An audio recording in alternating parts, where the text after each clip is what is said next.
आज हम श्रीमद् भगवत गीता के अनमोल विचार के बारे में आपको परिचित करवाने जा रहे हैं। श्रीमद् भगवत गीता हमें बहुत कम समय में जीवन को सही नजरिए से देखने का मौका देती है। मैं श्री कृष्ण जी द्वारा बताई गई सभी अनमोल बातें एक सुविचार के रूप में प्रस्तुत करने जा रहा हूँ। श्री भगवत गीता ज्ञान से भरे अमृत की वह खान है जो तमाम दुख चिंताओं का विनाश कर जीवन को सुख शांति की चरम सीमा पर ला खड़ा कर देती है। भगवत गीता में सनातन धर्म की नीतियों का स्पष्ट वर्णन है। श्री भगवत गीता में कुल 18 अध्याय और 700 श्लोक हैं। इसी ज्ञान रूपी महासागर की कुछ बूंदें सार के रूप में यहाँ प्रस्तुत की गई हैं। श्रीमद् भगवत गीता सनातन धर्म की श्री कृष्ण जी द्वारा दिए गए अमृत रूपी ज्ञान से भरे उपदेशों की पवित्र धार्मिक ग्रंथ है। श्री भगवत गीता अर्जुन के सवालों और भगवान श्री कृष्ण के संतुष्टिपूर्ण एवं तर्क संगत जवाबों से भरे उपदेशों का संग्रह है। श्रीमद् भागवत गीता का उपदेश कब दिया गया? महाभारत युद्ध शुरू होने से पूर्व जब अर्जुन अपने गुरु द्रोण और दादा भीष्म को देख धनुष को हाथों से गिराते हुए रुदन करने लगे और कहने लगे कि मैं ये युद्ध नहीं कर सकता जिसमें अपनों का खून मेरे हाथों बहे, तब भगवान श्री कृष्ण जी ने समय को रोककर अर्जुन को महाज्ञान देते हुए मनुष्य जीवन, संसार एवं रिश्तों, नातों, कर्म, सुख दुख एवं भावनाओं की जो सच्चाई बताई वह आज श्रीमद् भगवत गीता के नाम से महान पुस्तक, धार्मिक ग्रंथ के रूप में विख्यात है। यह पवित्र ग्रंथ दुख निवारक के रूप में भी जानी जाती है। यह पवित्र ग्रंथ सदियों से लोगों को जीवन का सही मतलब, उद्देश्य और कर्म का ज्ञान देकर सही राह दिखाते आई है और भविष्य में भी यह लोगों को उनके तमाम मानसिक दुख कष्टों से मुक्त करेगी। आज हम श्रीमद् भगवत गीता के माध्यम से श्री कृष्ण द्वारा बताए गए अनमोल ज्ञान को समझकर उसे अपने जीवन में अवतरित करने का प्रयास करेंगे, ताकि हम जीवन को एक सही दिशा दे सके, जीवन का मकसद समझ सके, सत्कर्म कर सके और जीवन को एक सकारात्मक नजरिए से देखकर हर मुकाम को प्राप्त कर सके। भगवत गीता की शुरुआत हम महाभारत के दौरान श्री कृष्ण जी द्वारा दिए गए एक खूबसूरत श्लोक से करते हैं। आत्मा का कभी जन्म नहीं हुआ, आत्मा अजन्मा, नित्य, शाश्वत और पुरातन है। शरीर के नाश होने पर भी इसका नाश नहीं होता। जिस प्रकार हम वस्त्र बदलते रहते हैं उसी प्रकार आत्मा अनेकों बार शरीर बदलती है। शरीर आत्मा के घर की भांति है जो शरीर के खत्म व नष्ट होने पश्चात शरीर से बाहर आकर निराकार हो जाती है। तो चलिए अब वर्तमान में हम भी भगवत गीता में श्री कृष्ण के द्वारा दिए गए अद्भुत उपदेशों के अमृत रसपान करके अपने जीवन को सुंदर, सुखद एवं संतुष्टिदायक बनाते हैं। श्रीमद् भगवत गीता में भगवान श्री कृष्ण अर्जुन के सवालों का बहुत खूबसूरत तर्क संगत जवाब देते हुए कहते हैं, आत्मा को शस्त्र काट नहीं सकते और न अग्नि इसे जला सकती है, जल इसे गीला नहीं कर सकता और वायु इसे सुखा नहीं सकती। तुम्हें आखिर किसका डर है? मृत्यु का और इस शरीर के खत्म हो जाने का? आत्मा का ना तो जन्म होता है और ना ही उसे कोई मार सकता है। हे अर्जुन, मृत्यु जीवन का अटल सत्य है जिसे कुछ समय के लिए टाला तो जा सकता है किंतु झुठलाया नहीं जा सकता। और ये शरीर तो किराए के घर की भांति है जहां हम कुछ समय के मेहमान हैं। शरीर नश्वर है किंतु आत्मा अमर और अजर है। जो भी जन्म लेता है उसकी मृत्यु निश्चित है और मरने वाले का जन्म निश्चित है, इसलिए जो अटल है, अपरिहार्य है, उसके विषय में तुमको शोक नहीं करना चाहिए। जो होना है उसे कोई टाल नहीं सकता और जो होना ही नहीं है उसके बारे शोक व चिंता करके स्वयं की परेशानियां बढ़ाने के समान है। सच्चाई से कभी दूर नहीं भागा जा सकता, आत्थ सत्य को स्वीकार कर लेने में ही समझदारी है। झूठ को जबरदस्ती सत्य मानकर जीना ही गलतफहमी कहलाती है। स्वयं की व्यक्तिगत सोच गलत फहमियों को भी जन्म दे सकती है, इसलिए स्वयं की व्यक्तिगत सोच को दूसरों पर थोपे नहीं। बिना मोक्ष के जन्म मरण के चक्र से छुटकारा नहीं पाया जा सकता। वासना, क्रोध और लालच, यह नरक के 3 द्वार होते हैं।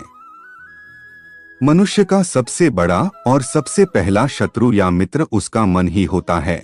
ईर्ष्या और हद से अधिक इच्छाएं जीवन का सुकून छीन लेती है। जिस प्रकार अग्नि स्वर्ण को परखती है, उसी प्रकार संकट वीर पुरुषों को। यदि आप धर्म के मार्ग पर प्रश्नस्थ है, तो परिणाम की चिंता किए बिना अपने धर्म का निडरता से पालन करें। बिना किसी पुरुषार्थ के आप अच्छे फल व सकारात्मक परिणाम की कामना नहीं कर सकते। क्रोध से भ्रम पैदा होता है, भ्रम से बुद्धि व्यग्र होती है। जब बुद्धि व्यग्र होती है तब तर्क नष्ट हो जाता है। जब तर्क नष्ट होता है तब व्यक्ति का पतन हो जाता है। असफलता के डर से दोबारा प्रयास न करने वाला मनुष्य जीवन में बड़ी कामयाबी कभी प्राप्त नहीं कर सकता। निस्वार्थ और निष्पक्ष सेवा कर्म किए बिना मोक्ष की उम्मीद करना भी व्यर्थ है। बड़ी कामयाबी एक ऐसे ताले में बंद होती है जो 5 चाबियों से खुलती है: सकारात्मक सोच, एकाग्रता, निरंतर प्रयास, सच्ची लगन और दृढ़ संकल्प। लक्ष्य प्राप्त करने हेतु उस कर्म में पूर्ण समर्पण अति आवश्यक है। इसके लिए धन की लालसा मन से निकालकर अपने कर्म पर एकाग्र हो। जब भी मनुष्य स्वयं की इंद्रियों के अधीन हो जाता है तो लालच, आलस, वासना जैसी विकारताएं मन पर सवार हो जाती है। क्रोध सोचने की ताकत को हर लेता है, जिस वजह से सही फैसले ले पाना कठिन हो जाता है। कर्म को लेकर श्री कृष्ण जी अर्जुन को कर्म का सही अर्थ समझाते हुए कहते हैं, यानी तुम कर्म करने के अधिकारी हो, ना कि उससे मिलने वाले फल के। बिना फल की आशा किए जब कर्म करोगे तभी आप फल प्राप्ति के पात्र कहलाओगे। यदि आप कर्म फल प्राप्ति की लालसा व लालच हेतु कर रहे तो कर्म कभी आपकी उम्मीदों के अनुसार प्राप्त नहीं होगा। बुरे कर्म से पीछा छुड़ाने का सबसे बेहतर तरीका है मन में अच्छे विचारों को आने दो, सकारात्मक सोचो। मनुष्य जीवन में वही करता है जो भी वो देखता है, सुनता है, समझता है। मनुष्य की हर क्रिया प्रतिक्रिया उसकी सोच पर आधारित होती है। मनुष्य का मन परिवर्तनशील है।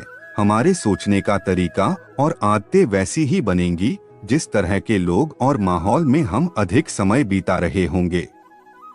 बड़े लक्ष्य के निर्माण और सपनों को सच करने के लिए सबसे पहले आपको कल्पनाकारी बनना होगा। जो व्यक्ति किसी अच्छे कर्म को करते हुए उसे ही अपना सौभाग्य और पुरस्कार मानता है, तो ऐसे व्यक्ति को कर्म फल उम्मीदों से कहीं अधिक मिल जाता है। जो व्यक्ति कर्म की अभिलाषा हेतु कर्म करता है, फिर जब उसे उम्मीदों अनुसार फल प्राप्ति नहीं होती तो वह निराश और दुखी होता है। फल की आशा से कर्म करने वाले मनुष्य का मन कभी शांत व संतुष्ट नहीं रहेगी, क्योंकि उसकी लालसा हर नए शिखर पर पहुंचती रहेगी। ऐसे में उसका मन कभी संतुष्टि का आनंद नहीं भोग पाएगा। बार बार जन्म लेने वाली असीमित इच्छाएं मनुष्य को इंद्रियों का गुलाम बना देता है। भगवान श्री कृष्ण कहते हैं, तुम स्वयं को मुझ में समर्पित कर दो, ईश्वर पर भरोसा रखो और निस्वार्थ, निश्चल, निष्पाप और निष्पक्ष होकर बिना फल की अभिलाषा के कर्म करते जाओ। तुम्हारा जीवन सुख और संतुष्टि से भर जाएगा, दुख तुम्हें कभी छू नहीं पाएगा और मोक्ष की प्राप्ति होगी। किसी के प्रति बुरी भावना रखना, बुरा सोचना, ईर्ष्या करना, बुरा बोलना, अपने धर्म और कर्तव्य की पालना न करने वाला कभी मोक्ष प्राप्त नहीं कर सकता। जब हम दूसरों की चुगली करते हैं तो हमें उसके भाग्य में मिलने वाले दुख कष्टों को भी भोगना पड़ जाता है। मैं भूतकाल, वर्तमान और भविष्य हूँ, होने वाली घटना का हर परिणाम देख सकता हूँ, इसलिए परिणाम की चिंता छोड़ अपना कर्म करते रहो। कर्म अच्छा हुआ तो फल अवश्य मिलेगा, गर बुरा हुआ तो दंड भी अवश्य मिलेगा। कर्म अच्छे हो या बुरे, वे तब तक पीछा नहीं छोड़ते जब तक वह कर्म करने वाले को प्राप्त ना हो जाए। यानी जब तक कर्म करने वाला अपने कर्म के परिणामों को पूर्ण रूप से भोग ना ले। समय से पहले और भाग्य से अधिक कभी किसी को कुछ नहीं मिलता है। सामान्य मनुष्य सदैव सर्वश्रेष्ठ मनुष्यों को देखकर उन्हीं के आदर्शों पर चलकर उन्हीं के जैसा बनने की कोशिश करते हैं। संसार तुम्हें वैसा ही दिखेगा जिस मानसिक दृष्टि से तुम संसार को देखोगे। बाहरी सुंदरता, बुरी चीजों और बुरी आदतों के प्रति मनुष्य तब आकर्षित होता है जब वो अपनी इंद्रियों के अधीन हो जाता है। जिस प्रकार जलते हुए एक छोटे से दिए की रोशनी से प्रचंड अंधकार समाप्त हो जाता है, उसी प्रकार जब आप मन में मौजूद अज्ञानता से भरे अंधकार रूपी कमरे में सकारात्मक सोच का तेल डालकर ज्ञान का प्रकाश उजागर करोगे तो अज्ञानता रूपी समक्ष अंधकार स्वयं ही समाप्त हो जाएंगे। ईश्वर आपकी सुनता है या नहीं, यह आपकी श्रद्धा, विश्वास और आस्था पर निर्भर करता है। ईश्वर पर भरोसा रखकर दिल से उन्हें याद करोगे तो वो अवश्य किसी न किसी रूप में आकर आपकी मदद करेंगे। यह सोचकर कभी अभिमान ना करें कि हमने कितने लोगों या जीवों की मदद की, क्योंकि करवाने वाला तो वो स्वयं ईश्वर है, आप तो मात्र जरिया हो। किसी का भला करके कभी एहसान ना जताए, अन्यथा वह कर्म शून्य हो जाएगा और मिलने वाले प्रारब्ध व्यर्थ जाएगा। मन में शंकों को कभी जन्म ना दो, यह शंकाएं मन में गलत फहमियों का पहाड़ खड़ा कर जीवन का सुख चैन छीन लेती है। क्रोध करना व्यर्थ है। यदि आप क्रोध में आकर प्रतिक्रिया दे रहे तो इसका अर्थ आपको ईश्वर के बनाए कानून कर्म पर भरोसा नहीं। यदि कोई आपके साथ बुरा करता है तो कर्म उसका हिसाब खुद ही कर देगा। मन को सदैव नियंत्रित करके चलो, अन्यथा ये मन आपका सबसे बड़ा शत्रु बनकर आपसे बुरे कर्म करवा सकता है। उपकार की बजाय परोपकार करें, चिंता की बजाय चिंतन करें। एक ही मनुष्य की हमेशा मदद ना करें जब तक कि वो स्वयं ही काबिल ना हो। ज्ञान सदैव बुद्धि से उत्तम व श्रेष्ठ होती है, इसलिए ज्ञान अर्जित करते रहे और बांटते रहे ताकि दूसरों का जीवन संवर जाए। कोई भी इंसान जन्म से नहीं बल्कि अपने कर्मों से महान बनता है। जो व्यक्ति फल की आशा हेतु कर्म करता है वह कर्म से ही बंध कर रह जाता है। मेरा तेरा, छोटा बड़ा, अपना पराया मन से मिटा दो, फिर सब तुम्हारा है और तुम सबके हो। दुनिया और लोग वैसे ही नजर आएंगे जैसा तुम देखना चाहोगे। कोई भी दुख तुम्हें तब तक विचलित नहीं कर सकता जब तक तुम इंद्रियों को अपने वश में रखते हो। फल की अभिलाषा छोड़कर निरंतर कर्म करने वाला पुरुष ही अपने जीवन को सुखद व संतुष्टिदायक बनाता है। शांति उसी को प्राप्त होती है मैं और मेरा तथा मैंने किया व बनाया वाली लालसा से बाहर आ जाता है। जीवन में वही मनुष्य संतुष्ट है रह सकता है जो कम से कम में भी खुश है और अधिक पाने या होने लालसा व उम्मीद नहीं रखता। किसी भी वस्तु, जगह या जीव एवं मनुष्य से अत्यधिक लगाव एक दिन दुख का सबसे बड़ा कारण बनता है।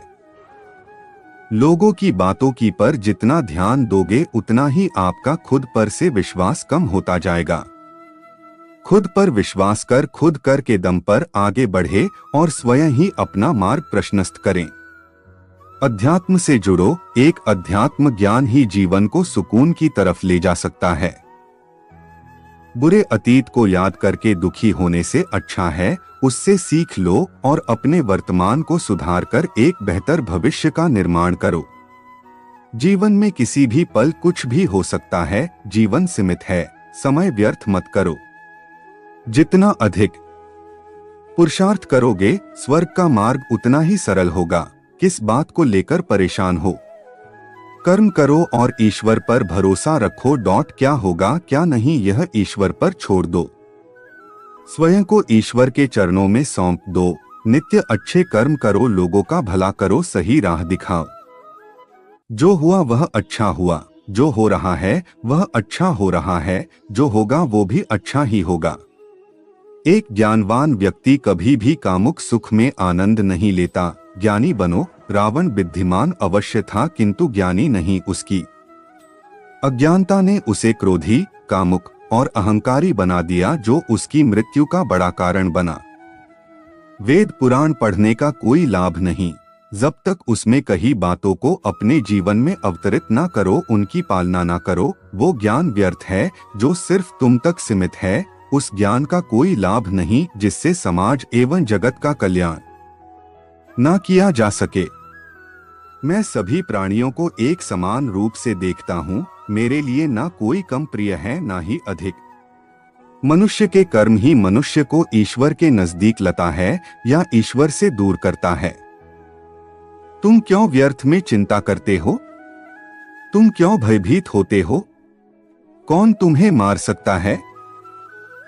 आत्मा न कभी जन्म लेती है और न ही इसे कोई मार सकता है। ये ही जीवन का अंतिम सत्य है। जब जब इस धरती पर पाप, अहंकार और अधर्म चरम सीमा पर होगा, तब तब उसका विनाश कर धर्म की पुनः स्थापना हेतु मैं अवश्य अवतार लेता रहूंगा। जिसने मन को जीत लिया है उसने पहले ही परमात्मा को प्राप्त कर लिया है, क्योंकि उसने शांति प्राप्त कर ली है। ऐसे मनुष्य के मन पर सुख दुख, सर्दी गर्मी और मान अपमान का कोई फर्क नहीं पड़ेगा। जो दान कर्तव्य समझकर बिना किसी संकोच के किसी जरूरतमंद व्यक्ति को दिया जाए, वह दान सात्विक माना जाता है। गृहस्थी व समाज में रहकर परोपकार करना व अपने कर्तव्य को पूरी निष्ठा एवं ईमानदारी से निभाना, धर्म की पालना करना भी बड़े तप की भांति है। जो विद्वान होते हैं वो न तो जीवन के लिए और न ही मृत के लिए शोक करते हैं।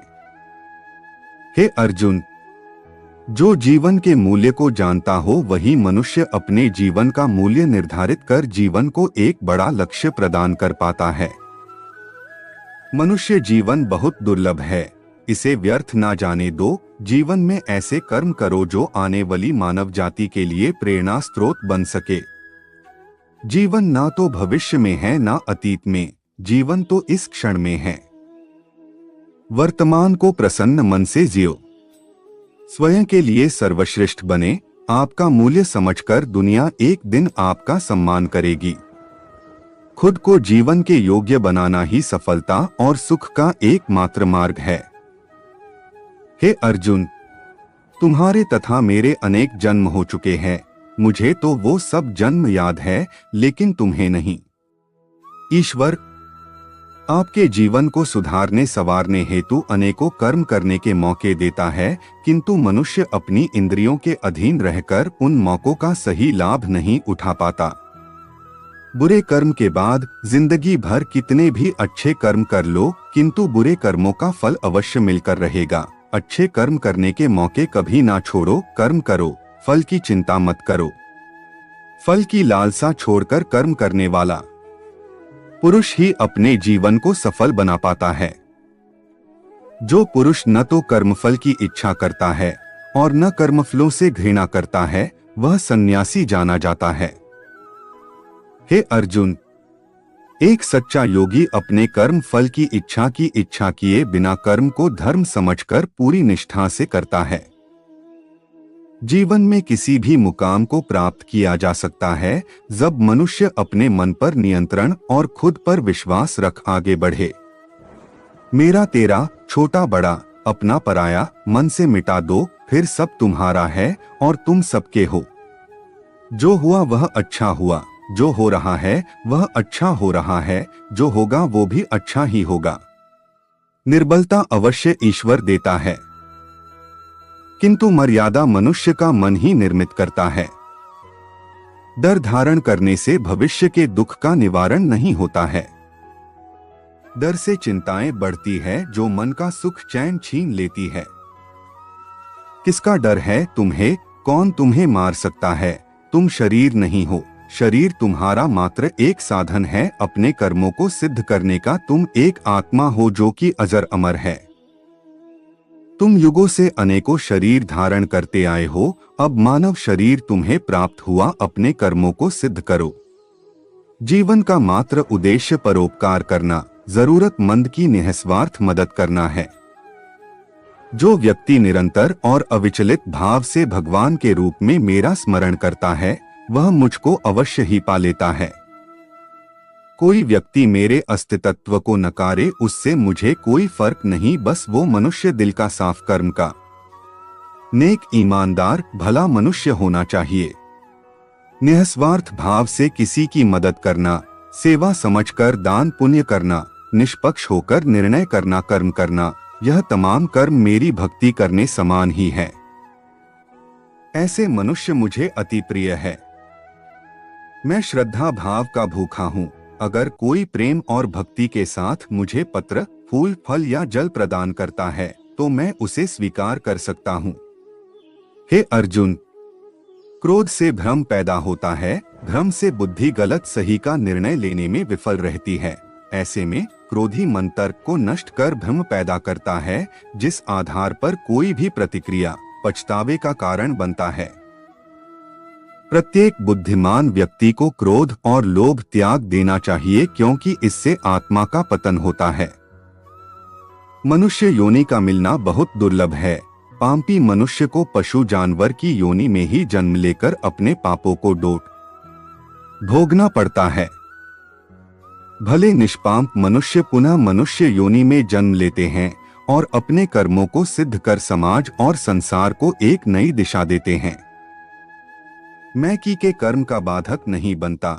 धरती पर मनुष्य जो कुछ भोग रहा वो सब उनके कर्मों की देन है। महाभारत का ये युद्ध आप सभी के कर्मों का ही परिणाम है। महाभारत का ये युद्ध क्यों हुआ और युद्ध में क्या क्या हुआ, ये युगों युगों तक मानव जाति को अनेकों सीख देता रहेगा, उन्हें जीवन की सही राह दिखाता रहेगा, ताकि वह जीवन में सही निर्णय लेकर अपने जीवन को सार्थक कर सके। भगवत गीता के दौरान भगवान श्री कृष्ण अर्जुन को दिव्य दृष्टि देते हुए अपने दिव्य विराट स्वरूप के दर्शन कराते हुए कहते हैं, हे अर्जुन, मैं स्वयं ही सृष्टि का रचनाकार, पालनहार और सहार करता हूँ। मैं हर जगह हूँ और हर चीज मुझ में समाहित है। मैं ही धरती, मैं ही अंबर और मैं ही अंतरिक्ष भी, देवता, राक्षस, यक्ष, गंधर्व, प्रेत भी ही हूँ। मैं सुख दुख, जीवन मृत्यु से परे हूँ। मैं वेदों का ज्ञान हूँ, सूर्य का तेज हूँ, प्रकाश की गति हूँ। महाभारत का ये युद्ध भी मैं ही हूँ, इसकी शुरुआत, परिणाम और अंत भी मैं ही हूँ। मैं ही शून्य और असंख्य भी, हर कर्म की शुरुआत और उसका परिणाम भी मैं ही हूँ। राम भी मैं और परशुराम भी मैं ही हूँ। जो हो चुका, जो हो रहा है और जो होने वाला है, उन सबका परिणाम हूँ मैं। मैं हर जीव और हर मनुष्य में वास करता हूँ। भूतकाल, वर्तमान और भविष्य काल भी मैं ही हूँ। स्त्री की मर्यादा, ताकत और ममता हूँ मैं। संतों की निश्चल वाणी, हवन का तप और श्राप वरदान का सत्य होना भी मैं ही हूँ।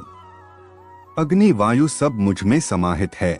अच्छाई बुराई संकल्प अभिमान सब मैं ही हूँ। तुम स्वयं को मुझे समर्पित कर दो और निस्वार्थ कर्म करते जाओ। तो मित्रों, इस वीडियो में आपको भगवत गीता के अनमोल विचार के बारे में बताया है। उम्मीद करते हैं कि भगवान श्री कृष्णा द्वारा बताए गए गीता के उपदेश आपको अच्छे लगे हो। रोजाना भगवत गीता के अनमोल विचार सुनने से जीवन में हमें आसानी आती है। हमें कमेंट करके जरूर बताएं गीता के अनमोल वचन, गीता सार के अनमोल वचन वीडियो कैसी लगी। भगवान श्री कृष्ण आपको आशीर्वाद दें।